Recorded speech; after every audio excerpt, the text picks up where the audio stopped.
Jæja, áfram höldum við og þessi hluti seinni hlutin af kafla 3 og ég svona rúlla í gegnum þetta frá,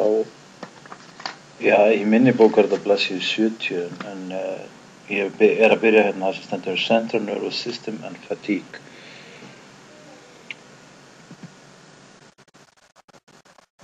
Nú kíkjum aðeins á það. Það hérna, þessi kafli þessar glærur mínar þar nú reyndar á ensku vegna þess að það var hérna einhver erlendur nemendur sem gerði þetta síðast en þið þurfum þetta list á ensku líka þannig að það skiptir ekki svo miklu máli vandalega en ég þetta að tala og áskera ylýra þess á milli. Hvernig skilgreinir maður svona þreytu í miðtaugakerfinu? Það talað þarna bara strax í fyrsta boxinu að það mætti skilgreina þetta þannig að þrátt fyrir að kjöraðstæður séu fyrir hendi í vöðvanum til þess að framkvæma hámarksvinna í vöðvanum eða vöðvunum að einhverju hluta vegna þá næst ekki að skila þessari vinnu eins og til ætlast og ástæðan geta semst verið þær að það sé einhver þreyta í taugakerfinu og það geti þá verið bæði í heila og mænu, þess vegna í taugavöðvamótunum og jafnvel í autonómiska kerfinu líka þannig að það er kannski erfitt að segja á einhverjum ákveðnum stað en þið sjá það þetta náttúrulega heilt system og bara eins og íþróttalið og geta bilað einhverjir hlekkir. Og þetta svona enn og aftur þá hefur þetta verið demonstrerað með því að skjóta rafboðum inn í vöðvann og fá hann til að spenna hámarkskrafti og síðan mælt hvort að viðkomandi einstaklingur ná við sömu spennu í max voluntary contraction sem hámarks ísómetrískur samdráttur og það getur semst verið svona röð af electrical stimulation eða bara ein kraftmikil sem býr til tetanus eða krampa. Eitt af því sem menn hafa notað meðal annars til þess að sýna fram á þessa þreytu þá að örva heila örkin með svona transmagnetic stimulation sem að Henning var eitthvað að tala það við ykkur og þá séum við það að þegar menn óþreyttir að þá kemur sama output hvort sem notar transmagnetic stimulation eða eigin viljastýrðu vinnu en svo eftir þreytu að þá enn og aftur að þá nærðu ekki að skila sama outputi út frá eigin viljastýrðu vinnu. Nú taugakerfið bregst við þreytu með því að annaðhvort draga úr örvunarþættinum, impulse eða excitation þá örvun á tauga eða vöðva sem á að vinna eitthvað verk og eða auka hömlunarþáttinn fyrir vinnunni. Þannig að það leiðir til þess. Og það mjög áhugavert að sjá það að það sem kallum perceived exertion eða effort skiptir miklu máli nú töluvert mikið verið að mæla það í dag til þess að meta þreytu hjá íþróttamönnum og menn nota þetta ásamt svona oft ásamt hoppmælingum til dæmis til þess að sjá svona hlutlæga mælingu hvort þú getur hoppað jafn hátt í dag og í gær af því það einfalt og auðvelt að mæla það og tækjabúnaði til fyrir það. En önnur saga, já, það er sem sagt ef maður upplifir sem mjög þreyttan, þá eru meiri líkur á því að maður gefist upp fyrir þreytunni og íþróttamenn sem að ná að einblína á eitthvað annað eða hugsa eitthvað annað, eins og maður hefur heyrt til dæmis sem sundmenn að þeir synda bara átómatist endalaust, þeir sem eru allavega í þessum löngu sundum og þeir eru bara að hugsa eitthvað allt annað á meðan og væntanlega eru hlaupararnir í langhlaupunum líka að gera það. Þetta skiptir semst máli og klárlega þetta að þjálfa þetta og þá endist maður betur en maður beinir athyglinni frá þreytunni, ekki að hugsa svo mikið það sem maður að gera. Og þannig mætti líka að hugsa sér að maður hefði mjög gaman að því sem maður að gera að maður upplifir þreytuna síður og ég held að það sé kannski staðið sem við höfum upplifað. Nú, síðan eru þarna free nerve endings, það eru típa 3 og 4 af mechanoreceptors. Þeir eru svolítið næmir fyrir efnasamsetningu og þeir senda skynboð sem að hamla taugunum sem eiga að örva vöðvasamdrátt þegar hlaðist upp mjólkursýra í vöðvanum. Þannig að þeir sem eru óþjálfaðir, þeir verða þá verða frekar fyrir þessum skilaboðum, en í fljótari náttúrulega að mynda sýruna og það var gerð þarna rannsókn á því að halda stöðusamdrætti í 30% af max eitthvað svoleiðis ef maður rétt og þegar það féll 30% þá varstu dæmdur leik þannig séð sko og þeir þessir óþjálfuðu þeir sýndu minni breytingar á hárreflex heldur en þessi þjálfuðu og það var enda skýrt með því að þessi þjálfuðu þeir þurftu miklu minni stimulus frá heilanum til þess að útfæra verkefni og miklu minna á conscious level hjá þeim höfðu sem sagt minna fyrir þessu. Machines perceived effort vera ekki skrifað en kannski fyrir kemur það. En já, það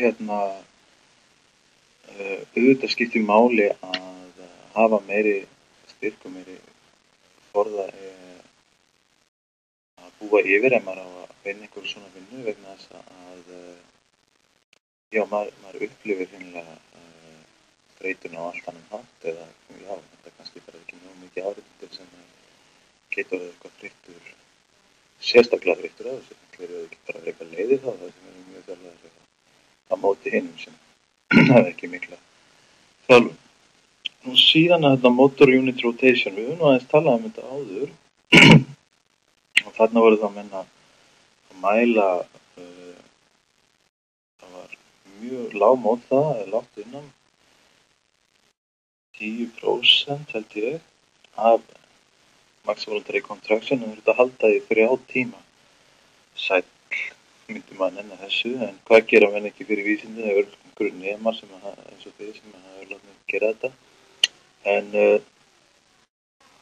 það sem sagt kom í ljós að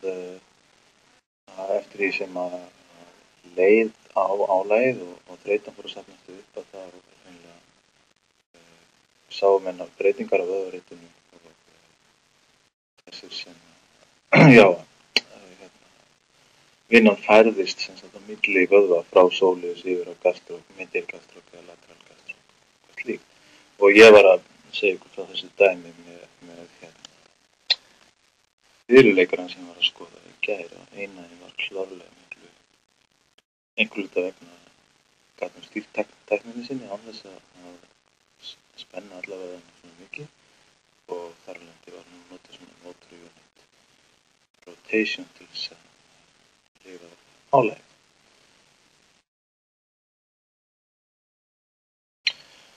Nú þetta aðlögun miðtaugakerfisins við þreytu. Hún mismunandi eftir hvort við erum að vinna konsentríska eða eksentríska vinnu. Morandi staðsetningar hérna. En þetta rættum við líka þess í gær og konstríska vinnan hún bara tekur miklu meiri orku frá okkur og 25-40% meiri vinna fer í konstrísku vinnuna og það bara einu sinni þannig að stjórnin frá taugakerfinu hún þarf ekki að vera jafn mikil fyrir eksentrísku vinnuna því að það eru auðvitað elastísku komponentarnir í vöðvanum sem að spila inn í það. Nú ræddum við þessar neurotransmitters og hvernig þeir tengjast þreytu í miðtaugakerfinu og það er serotonin eða 5-HT, það er víst túlkunin fyrir serotonin mikilvægur og það virðist vera þannig að þú þjálfar rottur á lögbretti í 6 vikur þá minnkar magn serotonin við samsvarandi álag eftir þjálfunina þannig að eitthvað gerir sem að gerir okkur þolnari og eins og við nefndi sér að því meira serotonin því þreyttari og ástæðan fyrir að magni minnkar vegna þess að reseptorum sem að taka við í fækkar við þjálfunina og þessir reseptorar heita eitthvað 5-HT1 og þið þurfa ekki að muna það kannski muna bara þetta þeim fækkar og þar lendi þá þjálfaráhrif af hreyfiþjálfun á millunni allavega rotturnar fengu það það gerist líka hjá okkur og síðan epinefrín það eykst við þjálfun og á sértækum svæðum í heilanum þannig að það er greinilega háð því hvaða athafnir er verið að stunda, hvaða hreyfingar er verið að stunda svona stimulus sem að skipta það auðvitað máli þetta hefur líka sýnt sig að hafa mjög góð áhrif virðist vera að norepinefrín sé þá eitthvað minna í þeim sem eiga við þunglyndistir við því að útvarpsþjálfun hefur skilað mjög góðum árangri frá þeim og það hefur sennilega eitthvað að gera með það að norepinefrín það eykst sem sagt við útvarpsþjálfunina og hann stýrir líka kardiovaskular funksjón og það kemur nú örugglega inn á hérna þegar ég tala sjálfvirka kerfið betur hvaða áhrif þetta hefur hvaða áhrif norepinefrín hefur á hjarta og æðakerfið.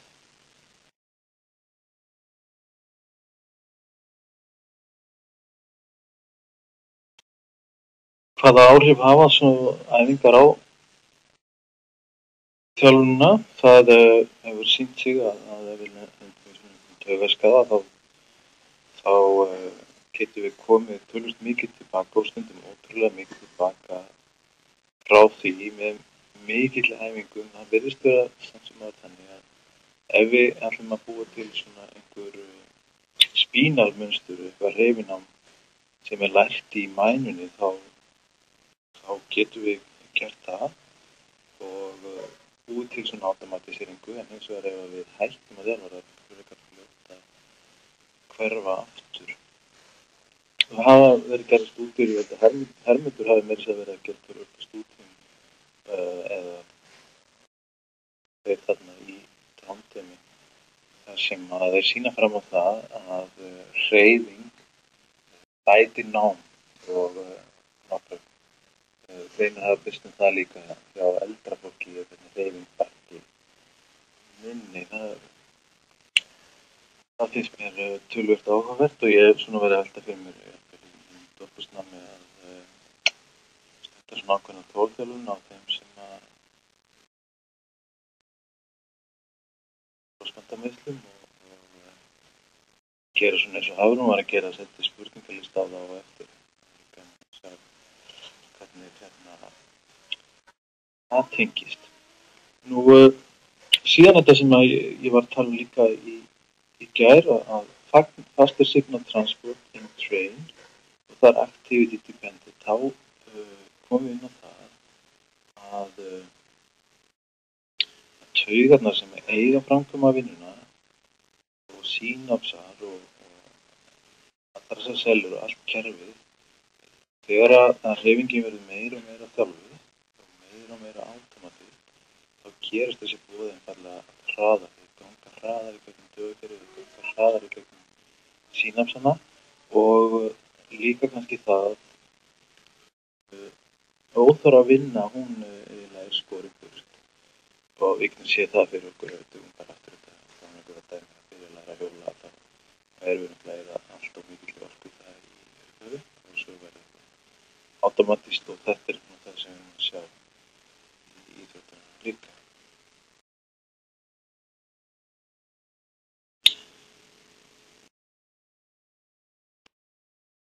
Nú, vöðvarýrnun og hreyfistjórn,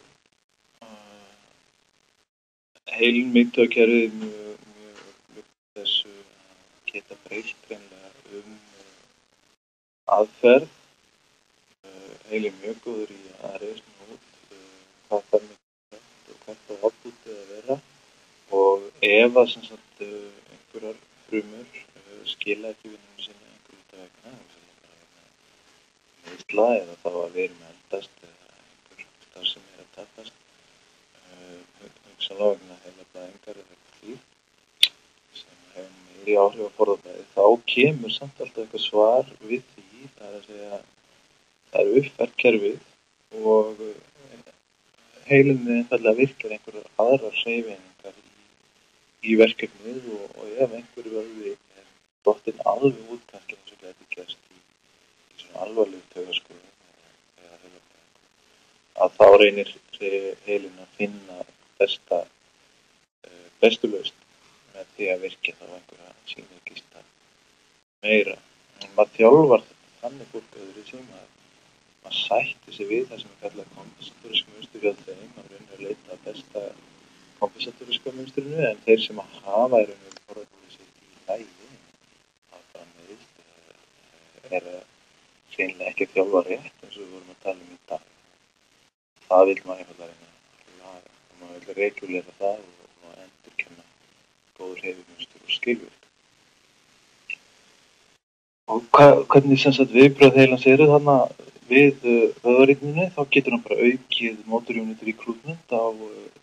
þessum sem eru til og þá sjáum við líka það ef við notum vöðvarýrn að þeir vöðvar sem eru lélegir, þeir sýna meira merki við sama viðnám. Þannig að vöðvarýrn er með svona það sem er inversely, það er related to force, það segja að ef þú ert öflugur þá sýnir minna merki við sama kraft en þú þarft ekki meira. Heilinn alltaf ökonomiskur í slíku eða taugakerfi og heilinn bregst líka við auknu þreytu með því að auka bara tíðnina á örvunarmerkjum frá taugakerfinu til vöðva. Nú, ef við erum að tala um langvarandi þreytu áhrif, þá þetta skiptir máli mitochondrial content, hvað er til af mitokondrium í þessum hreyfieiningum sem er að vinna, það er náttúrulega mismunandi stóra eins og þetta og mismunandi forði í þeim líka þá eru þetta með þolnari týpur sem að hafa það meira af mítokondríum. Þær eru líka tengingin auðvitað við ATP-synthesis, það sem við kallum oxidative phosphorylase, þá auðvitað það er til meira af ATP er hægur til þess að búa til ATP við langvarandi álag og síðan er auðvitað að þjálfa frumuna til þess að verða betri í því með hreinlega úthalds þjálfun. Og þetta tengist, þetta er nú kannski ekki mjög flókið fyrir okkur. Þetta tengist þetta gerðinni af frumum sem við erum að vinna með í þjálfunni hverju sinni og hvernig þjálfum við stundum. Við vitum það alveg, við getum haft áhrif á þolið í þessum frumum og getum gert mun meiri breytingar þar heldur en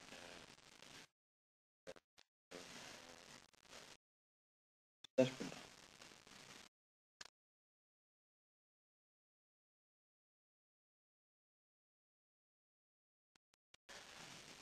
Það er stafsning að vilja gera. Þetta.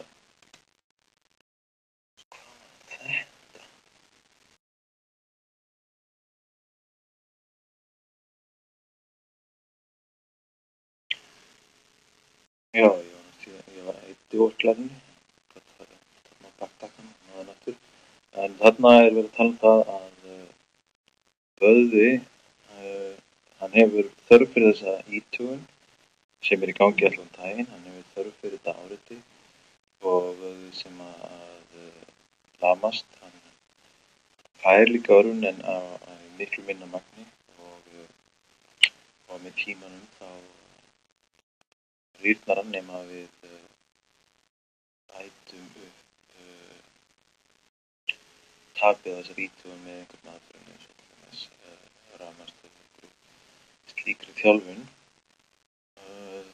Getum líka komin á það hér að ef við skoðum vöðvavinnu yfir einn dag, það er ekki mikið álag í langan tíma til þess að viðhalda mjög miklu af vöðvunum. Þess að ef við ætlum að viðhalda 50% styrk eða 75% styrkinum, þá þurfum við ekki að vinna í 12 tíma eða 18 tíma eða 24 sem er í sólarhringnum til þess að það gerist. Við þurfum bara að búa til álag í mjög stuttum tíma með þess að til þess að gera það. Við getum gert bara mjög mikið bara einhverjum 20 mínútum. Þessna minna er bara einn eða tvo vöðva. Já, ég var að tala einmitt um þetta. Sem sagt, taugakerfið, það í raun og veru er taugakerfið sem að myndar vöðvana. Það myndast bara út af því áriti sem við verðum fyrir. Þannig að ef við verðum fyrir áriti sem krefst mikils á langhlaupum, þegar við komum í kynni í fjöllunum og þurfum að laupa í skóla, þá breytast taugakerfi og vöðvarnir í samræmi við það, sko. Og ef við erum alltaf á sprettinum, þá er þessi vöðva líka í samræmi við það. Þannig að taugakerfi ákvarða stærð, hraða og hvað maður segja, úthald eða vinnan gegn þreytu. Það alltaf tala um þetta sé mjög genetist og ekkert sé hægt að gera í þessu og við ættum að velja okkur greinar eftir því. En hefur samt verið sýnt fram á það að getum breytt miklu meira heldur en við heldum áður. Nú, já, þetta total activity and muscle mass, þetta er það sem ég er að lýsa áðan. Þetta er ekki línulegt samband. Lítið activity getur viðhaldið vöðvamassa.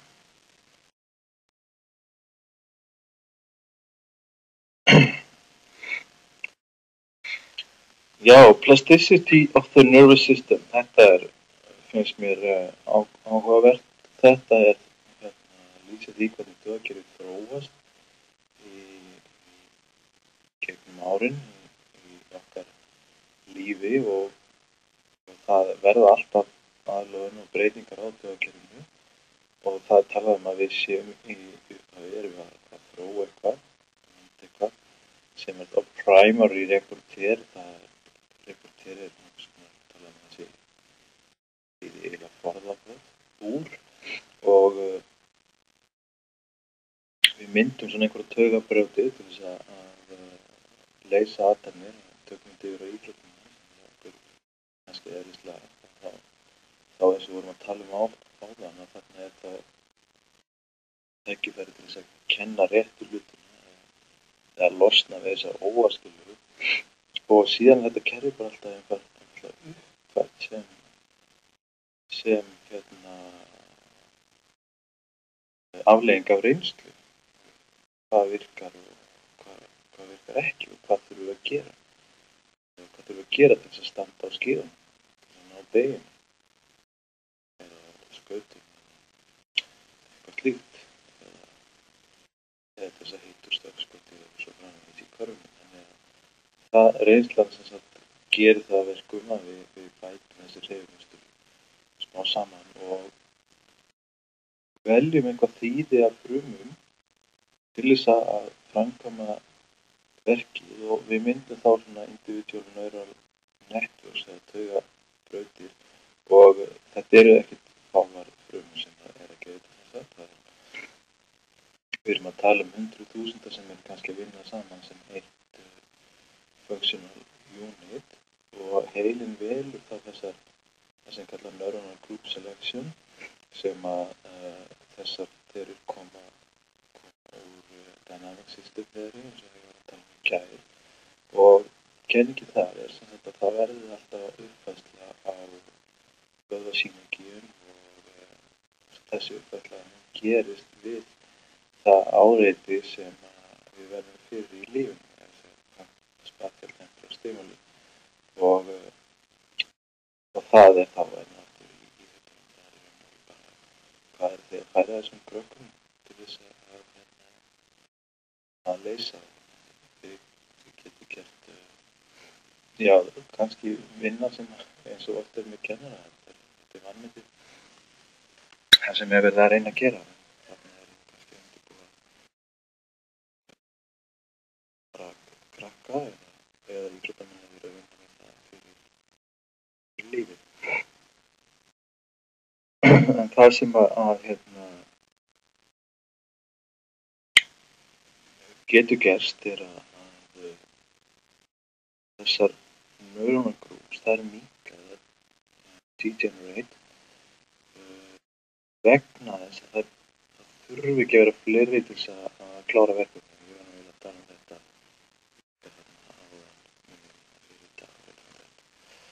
og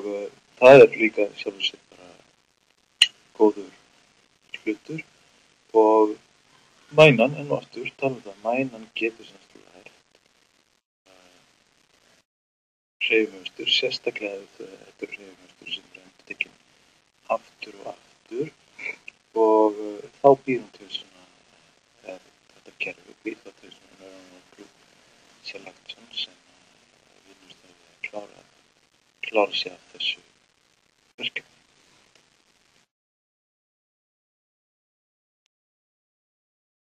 Já, búin að tala þetta meira sem líka aðeins. Setur eitthvað í manni þegar maður lesa þetta og ég var að tala í gær að kötturinn sem búið að skera á mænuna. Það hægt að stimulera hann og kenna honum að halda til dæmis fætinum í dorsiflexion því að stimulera þetta að gefa hann rafstuð þegar fóturinn dettur niður og þeir sem lærðu þá að halda fætinum uppi til þess að fá ekki rafstuð það og hægt að kenna þeim líka miklu flóknari hreyfimynstur en þetta og það var þarna með kettina sem að lyftu fætinum yfir hlutin sem var að breytt og við lærði að gera það þrátt fyrir að væri búið að skera á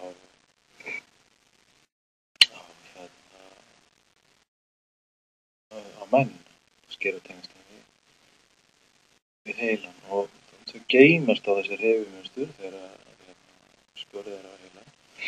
og eru jafnvel lærið að virkjast áfram.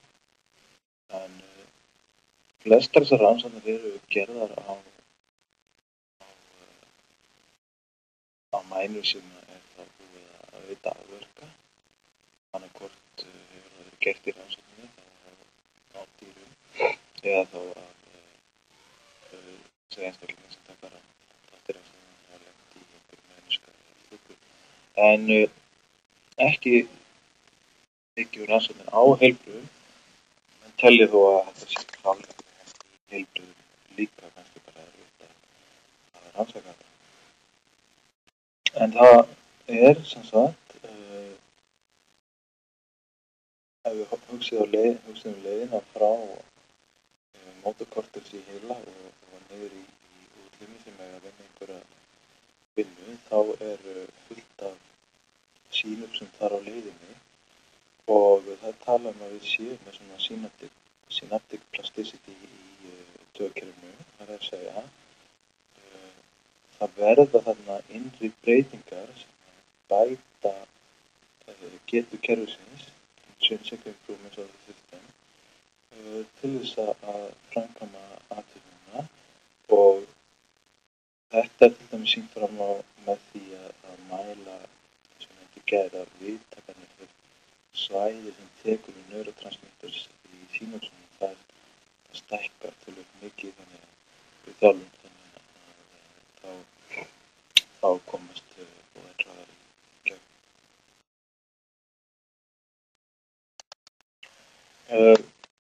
Vinur minn sem sálfræðingur hjá Chelsea, hann var að vinna áður með golfara í Suður-Afríku og þeir nokkuð góðu þar ég mann og held eftir Ernie Els en það sem hann tók eftir, hann var að vinna með atvinnugólfara, hann tók vöðvarafrit af 6 vöðum og tók eftir því reyndar ekki rétt, hann tók vöðvarafrit af miklu fleiri en 6 endanum fann hann 6 sem það þurfti skipta mestu máli var latissimus dorsi það voru gluteals og vöðvar undir ilin flexor hallucis og hann sá það að þú gast verið með sama hreyfimynstrið en allt aðra vöðvarinn og þetta er talað í bókinni líka þetta lítur út eins lítur út fyrir það sérst að gera saman hlutin lítur út fyrir að vera nákvæmlega sama hreyfimynstrið en það er mjög breytilegt hvernig getur verið breytilegt hvernig heilinn stýrir þessar hreyfingu og hvaða vöðvafrumur og þræði hann velur í verkefni. En hins vegar svo að vera að tala þá má ímynda sér það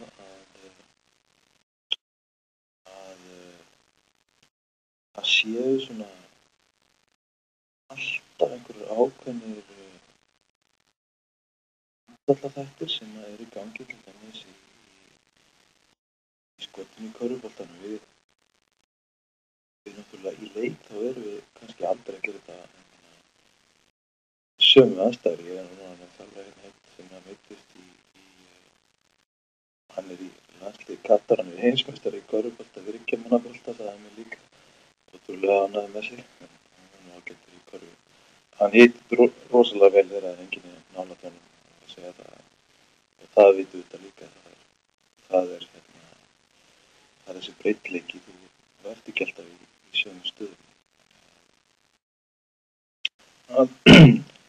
það bara ákveðin grundvallarlögmál sem gilda, þeir eru alltaf að skjóta körfuna og svo þarf að vera einhver breytileiki til staðar til þess að mæta einhverjum óvæntum atburðum, einhver sem var reyna að blokka skotið eða sendingi sem við fjast, þannig að við gælum nákvæmum og þetta farið hans til og svo framvegis. Þetta verður samt þannig, það gerir samt þannig að eftir því sem að við verðum betri í atvinninni að þjálfum hana betur, getum við hugsanlega gert það með hugarþjálfun pluss venjuleg þjálfun, að þá verður þessi synaptic plasticity betri, en næstu setningu gildir samt sem áður að það má alveg búast við breytileika í útvarslunum og það þarf að vera til staðar. Já, það hugarþjálfun virkar. Hún sýnt sig að auka styrk í handröðu. Krossþjálfun virkar. Þetta var ég að tala um í gær. Aftur þessi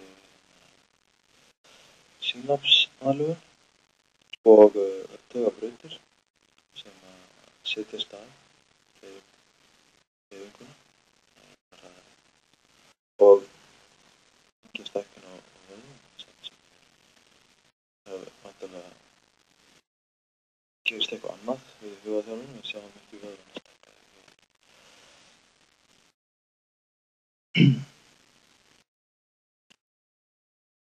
Já, hárreflexin hann í raun og veru svona sambandi okkar við hægri mótortaugar og hann sýnir okkur svona hvert innbútið frá í raun og veru miðtaugakerfinu eða heilunum þegar við erum að gera eitthvað og við virðumst hafa áhrif á hárreflexin við þjálfun. Hann hækkar þannig eftir stökkferðum og hækkar líka viðnámsþjálfun og útvarpsþjálfun og þetta útskýrt með því að það sé sterkara drive á boðefnin sem að fara þá af stað yfir synapsin.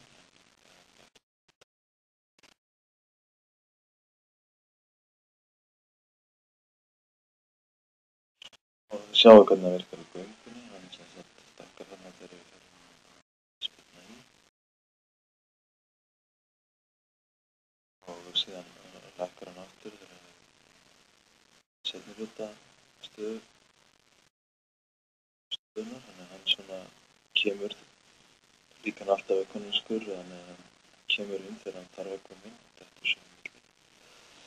þarf að koma okkur á stað í sveiflufasanum og svo taka fyrir sveiflufasanum, hann þarf ekki að koma okkur á stað því að það er raun og veru momentum sem að byrjar sveiflufasan, hann þarf ekki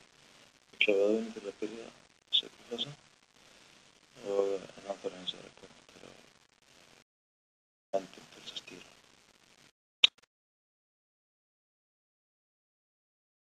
Og já, við vorum búin að tala um þarna 3 og 4 veganorresettarinn sem að draga væta hömlun á þessum mekaniska kontról og hafa áhrif á blóðþrýsting líka og þeir sem sagt geta þá orðið fyrir áhrifum á þessum laktutum og valdið þá þreytu í blóðkerfinu meðan að þessir golgi-tendónverkans og vöðvaspólnar eru meira sensitívar fyrir álagi.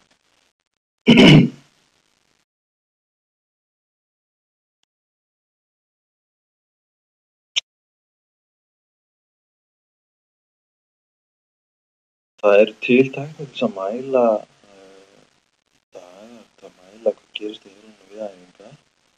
og það sést sem sagt að þessi coordination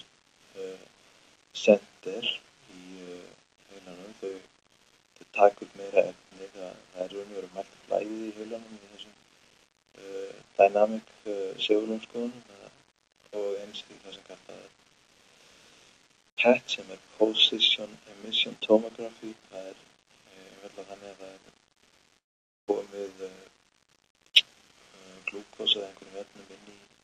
heilan og síðan mælt skoðað með þessu. Þetta geislu hvert þessi efni fara við æfingar eða eitthvað annað sem á að gera, en það sést reyndar þar að miðtaugakerfið það funkar sem svona heildarkerfi í æfingum. Það var talið áður að þetta væri bara að gerast í mótokortex og væri ekkert mikið að gerast einhvers staðar annars staðar, en sjá að það bara vitleysa. Það mjög integrated þetta kerfi og interaktiv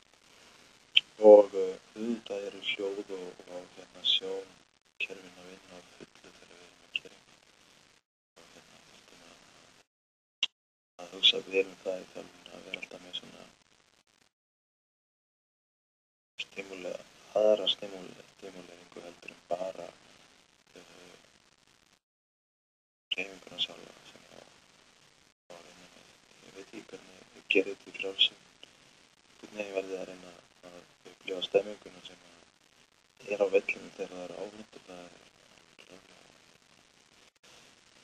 öðru sér heldur en bara á æfingu. Nú glýja frumurnar, það ég tala þær áður þennan veikur, það samnæfingar. Ég ætla ekki þessu mikil tími í þær núna. Neurocontrol eftir þjálfun. Hvað gerist? Förum aðeins yfir þetta. Tala þetta núna, þetta síðustu dag. Það betri samhæfing í vöðvinu. Það aukning í vöðvavirkni. Það markvissari vöðvavirkni. Það segja timing og styrkumerkisins og hversu lengi að maður að vinna. Hvar verður aðlögunin? Það getur verið í synapsum. Það getur verið í synapsum í primary cortex, það getur verið í synapsum í mænu, synapsum leiðinu niður, synapsum í vöðvataugamótunum. Það verður einhvers konar hreyfinám eða mótorlöning. Það getur orðið bæði í mænu og í heila. Það búnar til svona ákveðnar taugabrautir til þess að stýra hreyfingu eftir sem við verðum þjálfari. Það fækkar frumunum sem taka þátt í hreyfingunni. Við sjáum þetta næstu setningu, reduce cortical excitation with motor skills. Það þarf ekki að mikið, það minkar bara stimulusin í hérna. Þegar færnin hefur aukist og við erum orðin skilvirkari og þar að reyndi minkar líka transmagnetic stimulation eftir þessa þjálfun. Hvaða svæði virkjast ef við skoðum functional cerebellum skoðun? Ef við erum að spila á píanó þá sjáum við þetta mikið á handarsvæðinu og spaða íþróttir sjáum við þetta þar en líka út allt og því að allt kerfið þarf að vinna miklu meira það. En ef við erum að skoða einfaldar athafnir eins og dorsiflexin, ökkla og styrk og þá sjáum við það að því sem að hreyfina með ekstendir þá þarf minna til þess að gera stóru frumurnar af stað og það verður samt hærri stimulus til þess að styrkurinn myndist hraðar og betur. Og það hreyfist einingar synchronization, það vinna betur saman þannig að þess vegna verður aukinn styrk við þjálfun og það aðbúlast hraðar. Svo að taka þetta saman og gera og við þjálfun þá verða breytingar á hreyfikerfi en það er líka breytingur í cognitive task námi almennt, þannig að minni eykst. Það talið vera vegna þess að það er meira þessum BDNF, Brain Derived Neurotrophic Factors, og aðrir reseptorar þeir taka líka við sér. Ég reikna með að kannski fara eitthvað líka í þetta. Það er aukning á þessum tauga growth factors og minni damage á taugakerfinu við og genið sem tengjast brain-derived neurotrophic factor, það sé til þau minnka eru minni ef við erum ekki að hreyfa okkur. Og hugsa ykkur rotturnar sem þurftu að leysa hreyfiverkefni og skill task með þær sem voru bara að hlaupa. Þær ekki sem meira þess sem að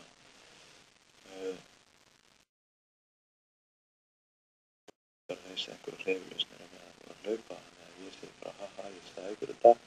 miklu betra að hlaupa eftir fótbolta heldur en að hlaupa bara eitthvað út í buska. Og það er við það. Og það er miklu meira synaptic aktífi í þeim sem hreyfa sig heldur en þeir sem sitja á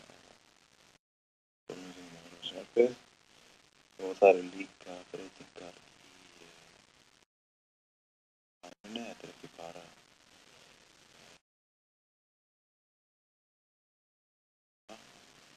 og við heila og svona með og já, almennilega í growth factors. Það gerist allt við þjálfun.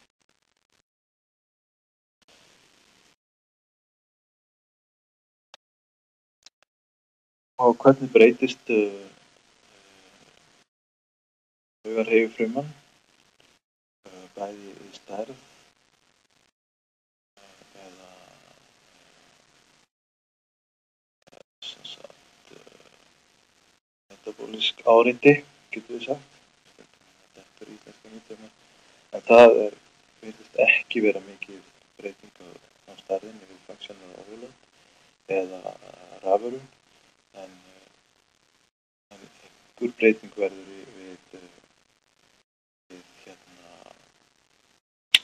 útvarpsþjálfun. Og neurogenesis, þarna CGRP er vasodilator, hann eykst á við þjálfun. Það þarf auðvitað að stækka hæðarnar við þjálfun, við þurfum að fá meira blóðstraum í gegn, það er staðhælilegt og eins og ég sagði þessi PTNF, hann eykst. Það verða breytingar hann á neuromuscular activity levels, hækkar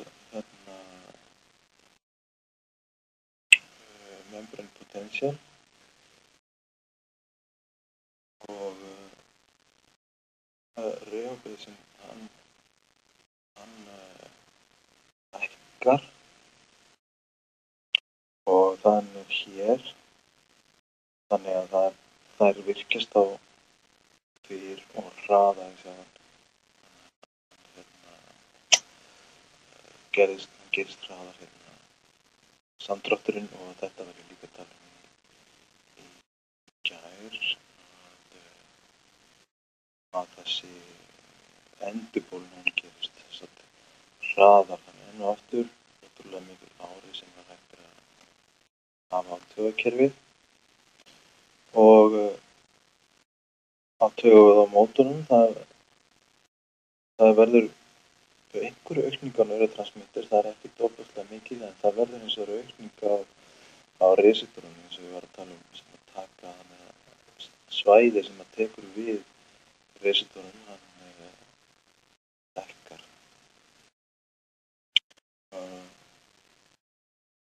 og það stækkar líka magnin sem losa í skipti sínapsin eða neuromuscular junction bara verða stærri og fleiri ángar svona á endanum sem auka þá virkina þarna og hraðan. Ekki svör við því hvað gerist þarna. Þetta er growth factor.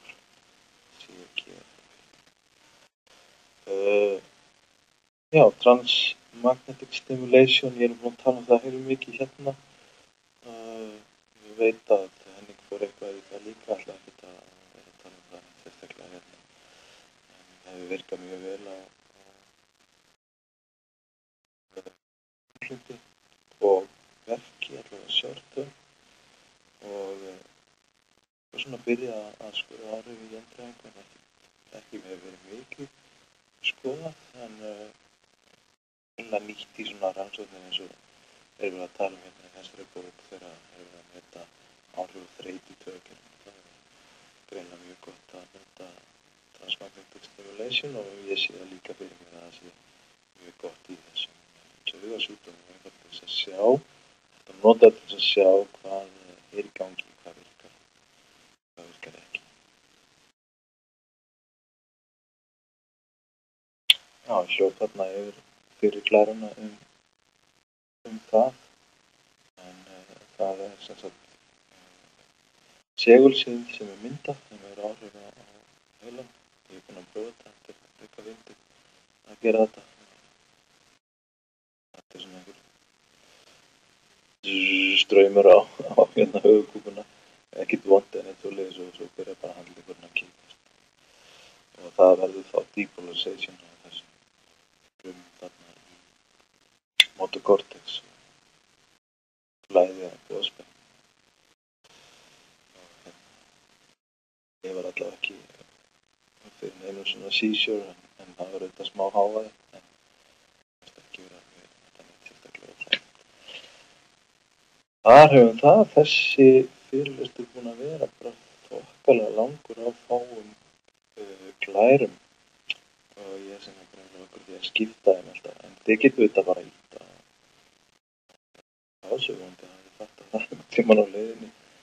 nema ykkur hafi fundist þetta svona skemmtilegt að hlusta og ég ætti aðteklinni góðulega allan tíma. Gæti líka verið að það bara hennilega sofnað eftir tímum, það var ekki fyrir aftur.